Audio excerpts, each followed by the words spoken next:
어, 오늘은 여러분들에게 투자하기 좋은 이 시대의 사회에 대해서 좀 얘기를 해보려고 합니다. 무슨 소리냐? 좀 간단하게 좀 풀어줘 보겠습니다.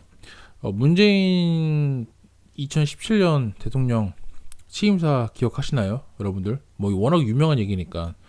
근데 이 취임사 앞에 제가 멘트를 좀 써볼게요. 자, 투자의 기회는 평등할 것이며 가정은 공정할 것이며 결과는 정의로울 것입니다. 맞는 얘기입니다. 누구나 다 평등하게 기회 주어지고요.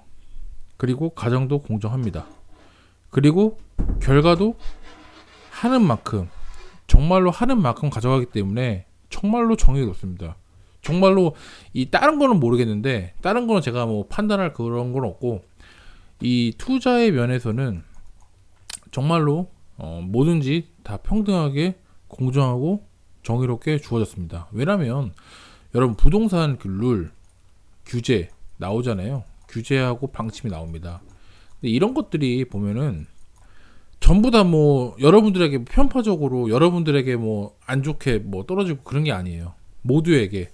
모두에게 다 평등하게 공정하게 다 똑같이 떨어졌어요. 그 안에서 해답을 찾으면 되는 거고요. 여러분들은 그리고 그 안에서 여러분들이 어떻게 했냐에 따라 결과론 정의롭습니다.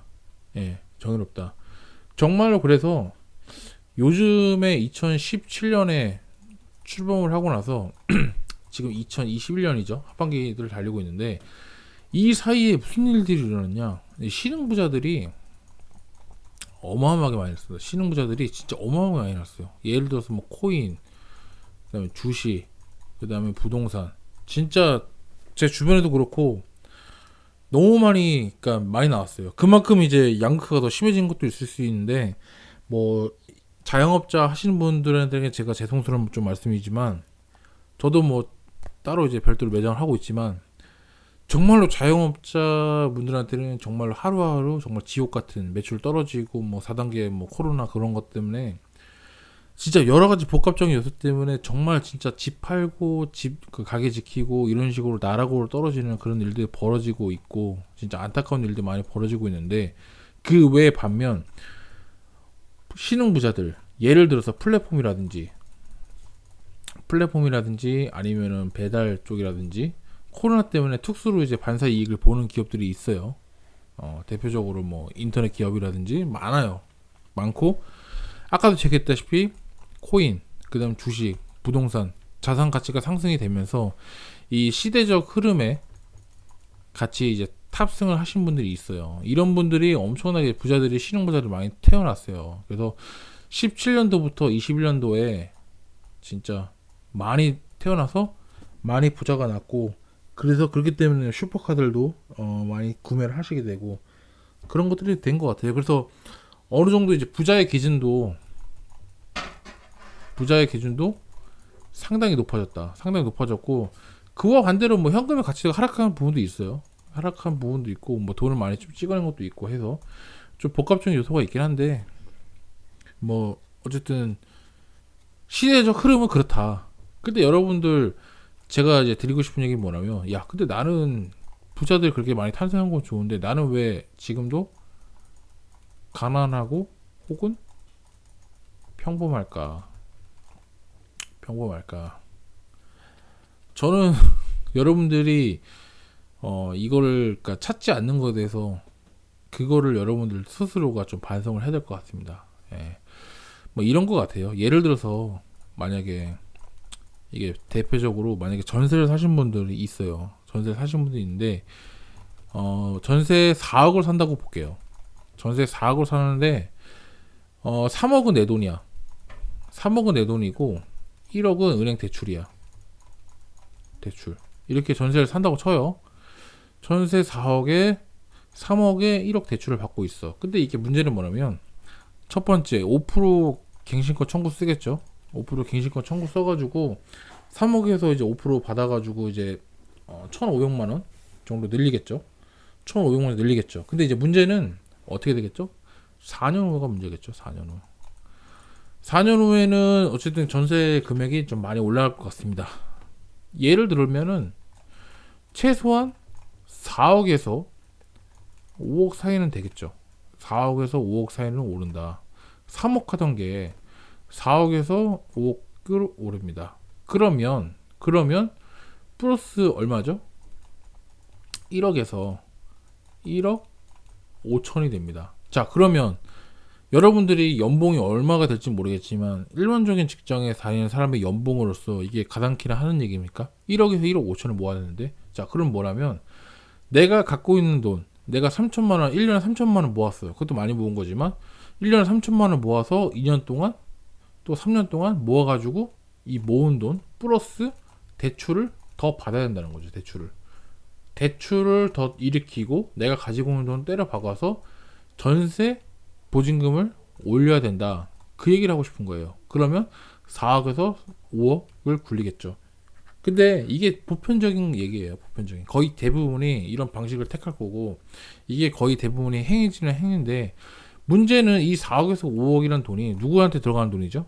누구한테? 집주인, 임대인한테 들어가는 거죠. 그 집주인하고 임대인이 그 돈 받아서 어디다 쓰냐? 그거는 뭐 우리가 알 바는 아니죠. 전 세입자 입장에서는 알 바가 아닙니다. 알 바가 아니죠. 자, 그러면 저는 이제 만약에 세입자 분들을 위해서 그럼 어떻게 할 거냐? 어떻게 투자의 기회를 살릴 것이냐? 라고 생각했을 때 좀 생각을 좀 달리 할 필요가 있을 거라 생각을 해요. 만약에 3억에서 1억이 대출이었잖아요. 이거 대출은 그냥 월세를 바꾸라는 거예요. 월세로 과감하게. 근데 단 조건이 지금 내가 살고 있는 데가 마음에 들어. 살고 있는 데가 마음에 들기 때문에 지금 살고 있는 지역은 그대로 유지. 그 아파트는 그대로 유지. 뭐 동호수만 좀 바뀔련정 월세로 들어가는 겁니다. 대신 그렇게 되면 뭐 월세 뭐 5천에 뭐 월세 뭐 100에서 뭐 120 뭐 이런 식으로 되겠죠. 뭐 이런 식으로 될 겁니다. 그러면 전세 1억은 대출금은 날라가죠. 근데 생각을 해보세요. 전세 1억의 대출금이 나올 거 아닙니까? 그죠? 나오고 내가 전세 연장을 했어. 그럼 추가로 대출 또 받을 거 아니에요. 또 이자 나올 거 아니에요. 똑같은 겁니다. 이렇게 해서 내가 집 전세 월세 내서 이자 내서 전세 집주인한테 임대인한테 그렇게 갖다 바치느니 차라리 그냥 이거 없애버리고 3억에서 5천만 원 전세 깔고 그 다음에 순수 내 자본금 2억 5천이 나오겠죠. 2억 5천.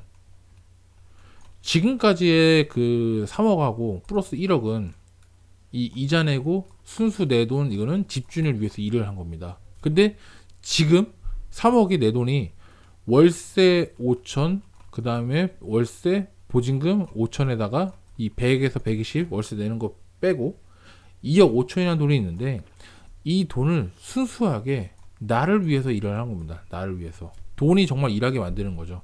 자, 2억 5천이면 투자할 수 있는 데가 정말 셌어요, 진짜로. 정말 많이 있다. 투자할 때 정말 많이 있다. 2억 5천을 뭐 한 개, 두 개, 뭐 세 개 이런 식으로 어쨌든 간에 굴렸을 때 나중에 똑같이 2년 후에 어떻게 될까요?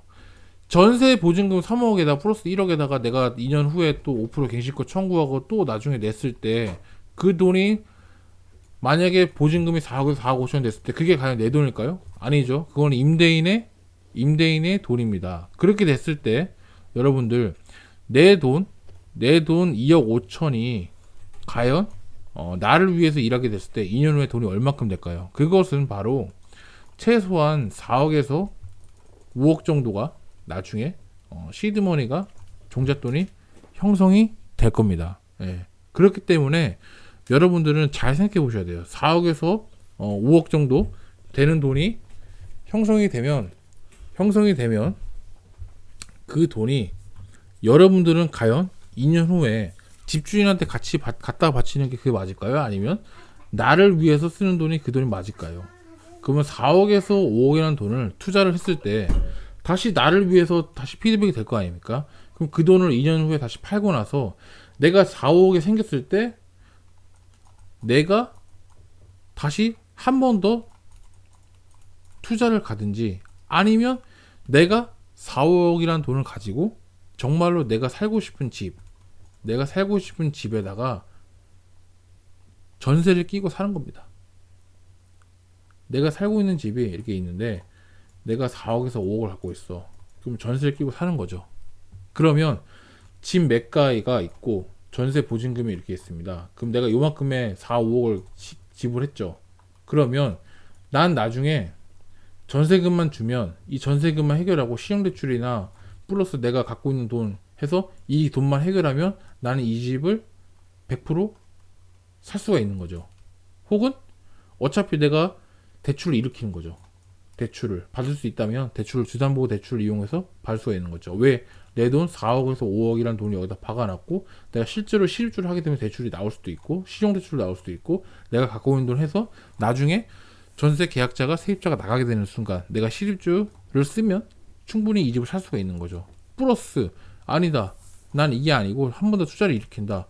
그러면 내가 2억 5천에서 4억에서 4억 5천이 됐죠? 한 번 더 펌핑을 일으키면 얼마가 되죠? 10억이 되는 거죠. 10억이.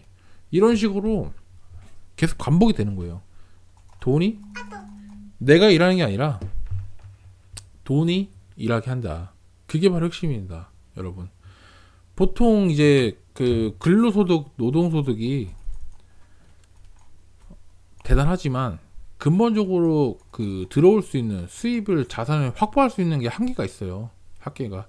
내가 매월 300을 저축을 했어요. 300을 저축했는데 이거 12달면은 3,600이죠. 3,600에서 4천만 원 돈 나오는데 3,600 가지고 4천만 원 가지고 요즘 안 되는 거 아시잖아요. 안 됩니다. 안 되기 때문에 이 4천을 뭐 2년 동안 모아서 8천이 되겠죠. 8천을 모아서 다시 신용대출을 또 받아. 신용대출을 또 받고 집주인한테 갖다 바치느니 차라리 월세를 살고 남는 돈을 가지고 투자를 해서 다시 펌핑이 돼서 그 돈 가지고 한번 노려보는 것도 괜찮다. 근데 이렇게 또 다시 얘기 생각할 수 있어요. 야, 월세 사는데 내가 100에서 120 이거 부담되지 않냐? 얘기할 수 있는데 강제로 여러분 아끼게 돼 있습니다. 왜? 내가 수입이 한 달에 들어올 수 있는 게 한계가 있어. 그러면 내가 고정지출이 있고 변동지출이 있을 거 아니에요. 고정지출은 바꿀 수가 없어. 근데 변동지출 폭에서 내가 줄일 수 있는 부분을 최대한 줄이게 됩니다. 강제로. 그리고 플러스 여러분들이 투잡을 할 수 있으면 투자를 하십시오. 투잡은 제가 예전부터 계속 강조를 했지만 뭐 스마트 스토어부터 쿠팡이츠부터 해서 여러 가지 등등 많이 있습니다. 많이 있기 때문에 기본적으로 할 수 있는 건 투자를 하십시오. 그렇게 해서 미래를 위한 투자를 전략을 세우십시오. 그게 나을 것 같습니다, 여러분들. 이렇게 되면 여러분들 좀만 여러분들 사고를 남들이 다 이렇게 간다고 이렇게 가실 필요가 없어요. 보통적인 사고로 간다고 이렇게 가실 필요 없어요. 때로는 이렇게 가는 게 오히려 더 빨리 갈 수가 있습니다. 왜? 여기 뭐 장애물들이 있죠. 장애물들이 많이 있으니까 이걸 휘젓고 가야 되는데 장애물 때문에 걸릴 수가 있단 말이죠. 때로는 아무도 가지 않는 길이 빨리 갈 수도 있어요. 오히려 역지사지로 이런 길로 가는 게 더 빠를 수도 있다. 이런 얘기 좀 드리고 싶어요. 그리고 1주택자 제가 이분들 입장 같은 경우는 사실 좀 제 입장으로 봤을 때 제일 안 좋은 케이스가 될 것 같아요. 제일 1주택자. 이 편은 1주택자 입장에서 투자의 기회에 대해서는 제가 좀 시간 관계상 나중에 또 영상을 다시 이어가도록 하겠습니다. 오늘 어쨌든 무주택자 입장에서 지금 얘기를 해봤습니다. 감사합니다.